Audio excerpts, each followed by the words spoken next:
हमसे राब्ते करते हैं कि हमें अगले इलेक्शन के लिए टिकट दे दें तो हम आपके साथ मिल जाएंगे। कितने लोग राब्ते में? कितने लोग हैं राब्ते में? आपको वक्त आने पे पता लग जाएगा। लिहाजा पीटीआई की हुकूमत के किसी फर्द के बयान पे ना जाए, जो बढ़ चढ़ कर बयान दे रहे हैं वही बढ़ चढ़ कर हमसे राब्ता कर रहे हैं। वो वक्त हफ्ता 10 दिन ही है, वो बस इंशाल्लाह जल्दी अजान हो रही है, जरा बता, सच बोल।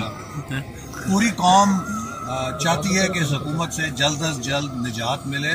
इंशाल्लाह कौम की दुआएं जल्द रंग लाएंगी। अच्छा ऐसा साहब ये बताइएगा आखिर में कि वो पीटीआई के लोग कहते हैं कि आप जो हैं वो अगर कुछ करते तो बहुत पहले टाइम था आपके, लेकिन अब आप कुछ नहीं कर सकते, बयान से बात करें। इसलिए कुछ इसमें ताखीर की कि हम चाहते थे कि ये हुकूमत मुकम्मल तौर पे एक्सपोज हो जाए, और अगर किसी को इमरान न्याजी साहब पे रत्ती बराबर हुस्न ज़न है तो वो भी पूरा हो जाए। और अब यकीनन खुद उनके अपने हमायती कहते हैं कि ये खान साहब के बस की बात नहीं है, वो हुक्मरानी नहीं कर सकते, वो हुकूमत नहीं चला सकते, वो चंदा जरूर इकट्ठा कर सकते हैं लेकिन हुकूमत नहीं चला सकते। तो अब तो उनके हमायती भी उनसे मायूस हो गए। जंग तहरीक नून लीग में आ रहे हैं?